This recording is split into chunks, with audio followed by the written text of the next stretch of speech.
All right, let's get started. I am addressing the question today, can you influence reality?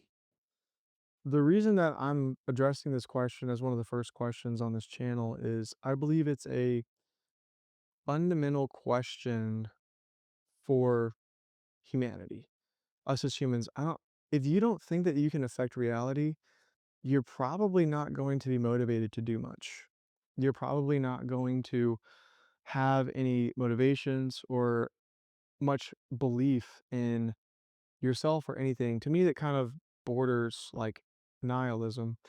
And so I'd like to address this question through a framework that I've been developing where the main three categories are stewardship, environment, skills. Stewardship is just like a really Christian way to say responsibility.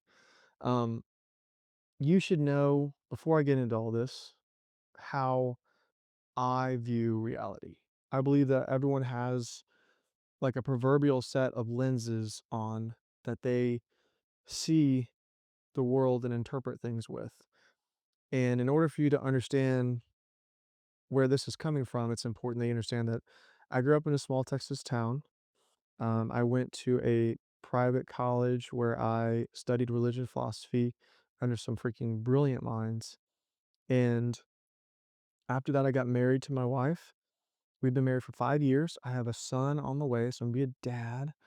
And for the last 5 years, I've been the part owner, CEO, leader of a construction company uh, in Austin, Texas. Um, this channel is mainly about how disciples of Christ, disciples of Jesus, should address the coming fourth turning. Um, I don't have time to explain that right now. But if you're not a Christian, if you're not a disciple of Christ, you are still welcome here. I really, really value your feedback. So if you're agnostic, if you're atheist, if you're Jehovah's Witness, Mormon, if you're Muslim, if you're some other crazy like spiritual belief, Hindu, Buddhist, like whoever, uh, I really, really value your feedback because you have a different way of looking at the world, and that is going to really help me develop my ideas better. So let's get into it. The first one's stewardship or responsibility. It can be summed up with the question, what is entrusted to me? What is entrusted to me? So for me, as I just mentioned, I have a wife. This is someone that I'm responsible for in many ways. I also have a son on the way. So, but if you have a daughter, you could put, I'm just going to put child or children. You could have a husband, um, boyfriend, girlfriend. Another one might be like extended family, so I'll just put family. Stewardship could also be things like your time. Are you being responsible with the time that you've been given? Your energy. It's another big one. Finances. I should also address that this whole framework has a castle in the middle to represent what I call your kingdom. And everyone has a kingdom. If you're a human being, you have a kingdom. What I mean by kingdom is your effective will, which is your ability to affect reality.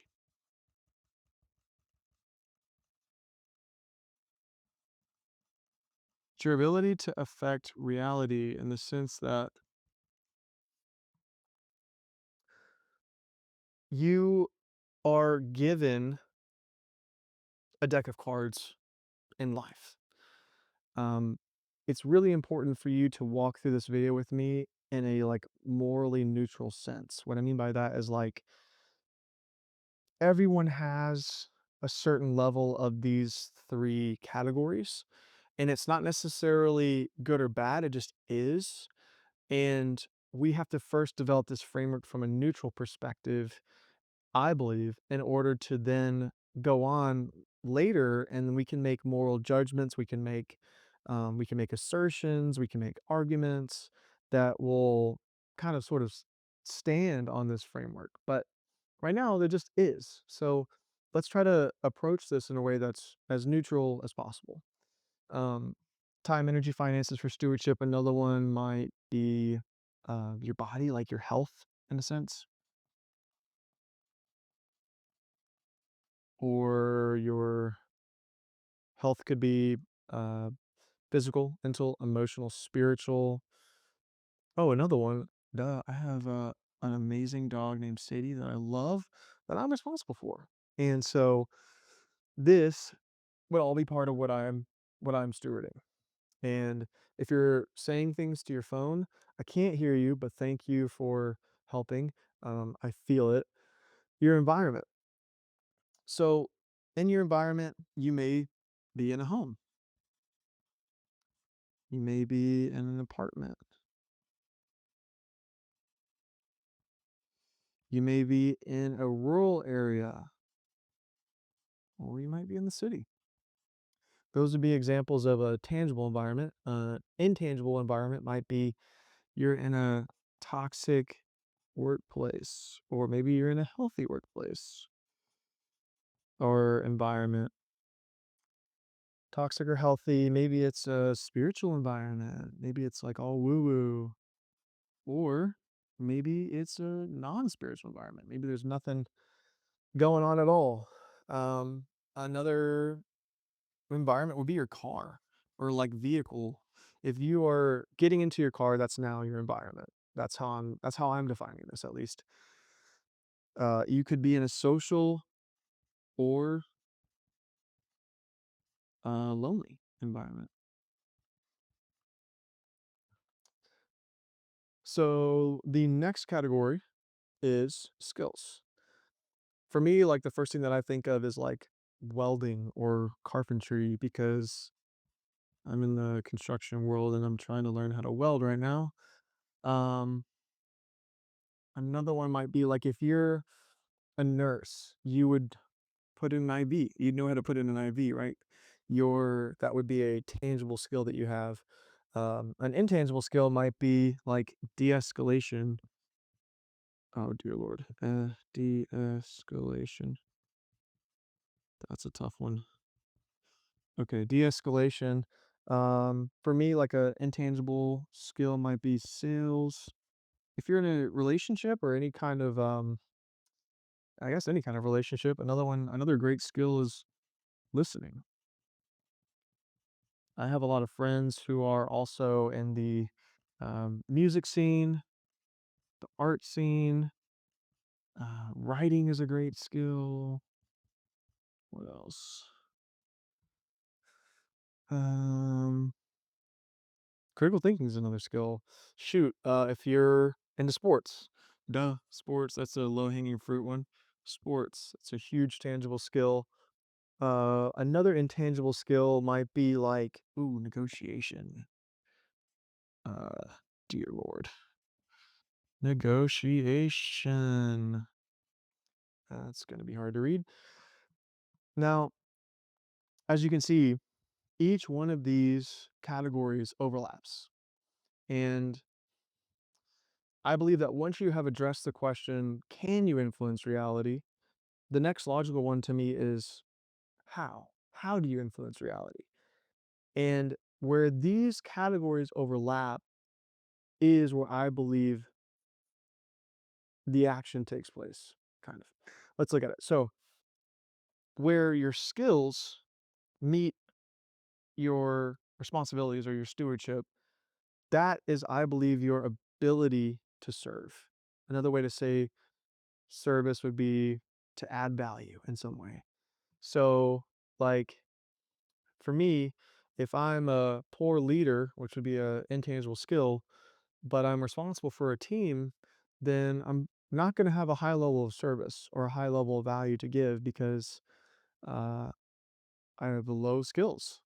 Now, if you have a poor environment and you have poor skills, you're not going to have a really good sense of leverage. You're not going to have a good ability, I should say, not sense, an ability for leverage. And another way to say leverage might be opportunity. You're not going to have a good way to influence reality in that way. So, an example might be if, let's go to the nurse example, right? If you're a nurse, but you don't know how to put an IV into a patient, or you don't know how to de escalate a patient, and you're in that kind of environment where you have to save someone's life by putting an IV in, or you have to de-escalate them because they're going crazy, then you don't have great leverage in that situation. You may need to call someone in. You might need to say, "Hey, I need some help." Um, the next overlap is a really important one, and this whole thing is really important. One of my professors used to say that every illustration is a three-legged dog in the sense that it's never perfect. It's never an exact framework for reality. It's nuanced, right? And so if you're trying to like stretch this beyond what it can bear, it will definitely break. It's also still in like really early development. I've talked to a couple people about this and I've presented it like once or twice, but it's still in development. And so do not take this as gospel. This is Joseph trying to present a framework for reality. So, one of the things that I studied in college was cults. And if you've ever watched a cult documentary, you have probably seen people who've been taken advantage of, victims of cults. What you'll notice if you start to really pay attention is that a very high functioning cult leader will first try to change their environment and also will try to change what they're responsible for. It's very, very common for someone who is falling victim to a cult leader to really distance themselves from their friends, their family, start to become kind of estranged in their work environment to the point where they're usually let go. They may even sell their house and give the proceeds to the cult, right? Like those are massive environmental and stewardship changes, responsibility changes. And the reason I believe cult leaders try to do this is because they know, in some way, they know that if they can hijack their sense of purpose, they will have a lot of power over this person. And I believe your feeling of purpose, your feeling like you're a part of something bigger than yourself is one of the most powerful feelings you can have as a human being.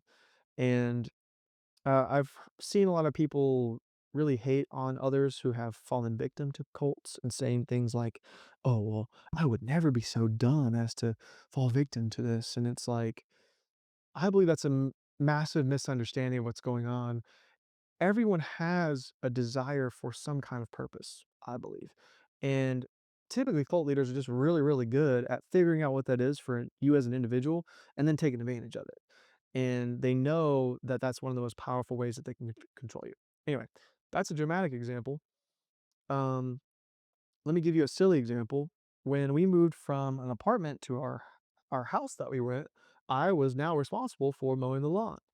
And it sounds silly to say, but, like, when my wife would come outside and she would see the lawn mowed, freshly mowed that I had just finished, mowing, weed eating, and then, blowing all the grass off the concrete, she would say, "Oh my gosh, Joseph, this looks so great. Thank you." She's being super kind. You know what? That made me feel purposeful. That made me walk a little bit taller. I felt great. So that's how I'm defining how these interact. And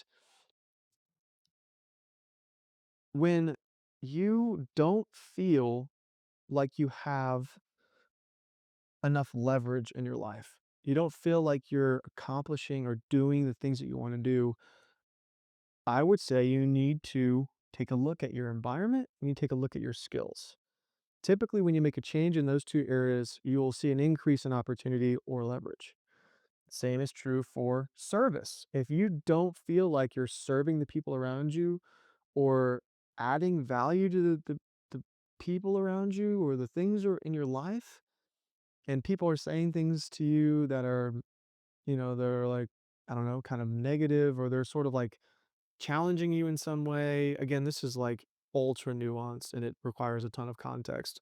But typically, if you change your skills and you change or you look at what you're stewarding or how you're stewarding the things that you're responsible for, you can increase your level of service or value. Okay. And lastly, like I just mentioned, if you change your environment and you change or look at what you're responsible for, you can um, typically decrease or increase your feeling of purpose or level of purpose. Now, again, that's very, very nuanced, but that's how I'm defining this framework. So, the next thing that we're going to look at is to what end is this influence being used? So, for example, like you could have like a drug dealer has a level of influence, but so does someone who runs an orphanage. You could have there's a whole spectrum of this, and again, like this is in a sense morally neutral. And once you start to dive deeper into how your influence is used, then that becomes some level of like morality. It becomes like a level of moral judgment that you can make. But I'm going to sit down to give you a better view. In this first example, when I was in high school, I worked for McDonald's. So my environment was in the workplace was pretty simple. It was McDonald's. My manager was super toxic and would do a lot of crazy stuff. And like one night, he wouldn't let me go home at the time that we had agreed on me going home and being off of the shift because I was super involved in school and I had to get sleep for the next day. And it was crazy, like among other things. However, another thing, so always McDonald's slash toxic. Again, this was my experience. Uh, the things that I was responsible for would be orders, taking people's orders slash I would say like fulfillment, meaning like I would give them the drinks and stuff like that. And the skills that I had to learn, I guess, would be like I don't know, I had to learn like the menu, I had to do the headset and take orders. I also had to do drinks. I had to learn like all the drinks and stuff. And so this was my environment. This was my responsibility slash stewardship. And this was my skills. These were my skills. Another example would be David and Goliath. If you've ever heard that story, basically, David was a shepherd boy who eventually became king of Israel. He was a real historic figure. And when he was young, he literally took out Goliath, who was the champion of their Israel's enemies in the Bible. And he did that with a slingshot. Have you ever seen a video of a slingshot? It's freaking crazy, by the way. Like a modern video of someone using a slingshot. It's like a freaking gun. Um, so I don't know, it's just like a side note. If you've never watched a video, it's pretty insane. But if we look at an example of David, his environment was the pasture because he was like a shepherd boy. This is like before he went and fought Goliath. But then he was responsible for the sheep. And there's a famous line in the Bible where he's talking to King Saul, who's should be the one that's fighting Goliath, but he's not. That's a whole nother video. And he says, like, Saul's like, "Are you sure that you can fight this Goliath? Like, this dude's freaking been a warrior since he's been a kid." And David at the time was a young man. I don't know what age he was, but probably a teenager. And so David's like, "Yeah, I've killed lions and I've killed bears defending my father's sheep. Surely, with God's help, I can defeat this giant or this Goliath. This man Goliath, this warrior Goliath." So one of David's skills would be, I don't know, you could say protection. That would also include things like a sling. He could do a sling and a stone. That's like a tangible skill. Intangible skill would be confidence, and I would put that as a skill because I believe that you can increase your confidence, and I believe that confidence is very important way that you can increase your leverage in this framework. Now, okay, this is interesting. I'm gonna put a bracket around these so you know that this is all one thing. David made his way to becoming king of Israel. And it's a really fascinating journey through his life. He was running from Saul at different times. He was hiding in caves. He also was like fighting for Israel's enemies at one time. Like it's a crazy journey that he had. But he went from the pasture to the throne of Israel. He became king. His environment changed all the way from being in pasture to being king of Israel.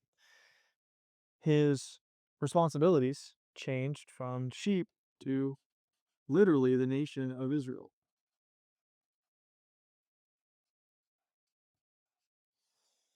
And his skills developed to, I would say, like leadership. And that, among many other things, became a leader. He became leader of an army.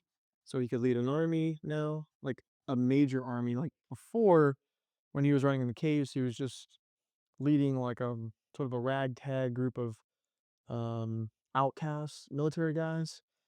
And now he is responsible for like the entire nation of Israel, which is a pretty massive change, as in like the whole nation's army, chariots and, you know, archers and infantrymen. And like that's a huge change. Confidence to, I don't know, I mean, he definitely kept his confidence for sure, for the most part. Um, now, this is what I'd like to wrap the video up on, but it's fascinating to me how David got to these different things, how he went from the pasture to the throne, how he went from being responsible for sheep to being responsible for all of Israel, and how his skills increased as they did. And this is one of the examples that really got my wheels turning on this whole framework. And what I'd like you to do right now, if you would, is just think about what is an area of your life. Maybe it's your environment, maybe it's your skills, maybe it's what you're responsible for, what you're stewarding, that you want to do better with. And I say do better with because I want to keep that vague, because sometimes you need to increase things, sometimes you need to decrease things, or sometimes you need to change things altogether.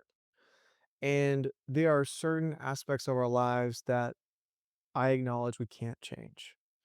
If you are a child in a family, then a lot of times you can't really change who you're around.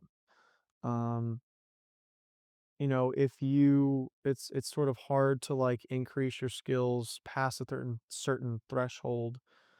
There's a lot of adversity. This actually brings me to another point of we can now define two more terms in this framework. One of them is adversity. Adversity, as I define it, is when you reach the edge of your influence or your territory of your kingdom, you encounter adversity typically. So that's anything that exceeds your current influence. And when you encounter adversity and you overcome it, you receive growth. Growth would be increasing your capabilities in some sense, your ability to, it would be increasing your influence. So for me, like an example would be when I encounter a customer in construction that's really difficult and they are not doing what I would like them to do, or they're being a Karen or a Ken, or they're being just like super unreasonable in some way, and I have done everything I can do, that is now outside of my influence and I'm experiencing adversity. And it usually is very painful. However, after that, after that situation comes to a close, I always end up having a conversation with my wife where I'm like, this is really difficult and I had to do a lot of praying. I had to really seek God on what to do, and I had to rely on my team, but man, I learned a lot of lessons. And so that would be growth. Oh my gosh, like the next time I encounter a situation, I have an increased capacity. And I believe that that is one of the most important takeaways of this whole thing is that you have the ability to increase your capacity for influence. Now, you may not believe that, but that is my theory. That is my thesis to you. So, my challenge to you today is what is one thing in your kingdom that you can do better with this week? And I don't know what that is. If you're a nurse, maybe it's maybe I read a book on de-escalation and increasing my skills. Maybe if you're in a toxic work environment, you start looking for a new job. Maybe if you are not happy with the way you're managing your time, then keep track of it throughout the day and see where it's going and then make a change. Again, you could go a million different directions with this. My whole goal in this video is simply to get this framework out in the open. And I welcome your comments. I welcome your feedback. And I really appreciate you watching. I appreciate you being a part of this channel if you'd like to be. And we're going to start building on this framework as we go in some really, really important ways and some very interesting ways. And we'll start to get very specific on uh, certain things. So if that interests you, follow on. And until next time, peace.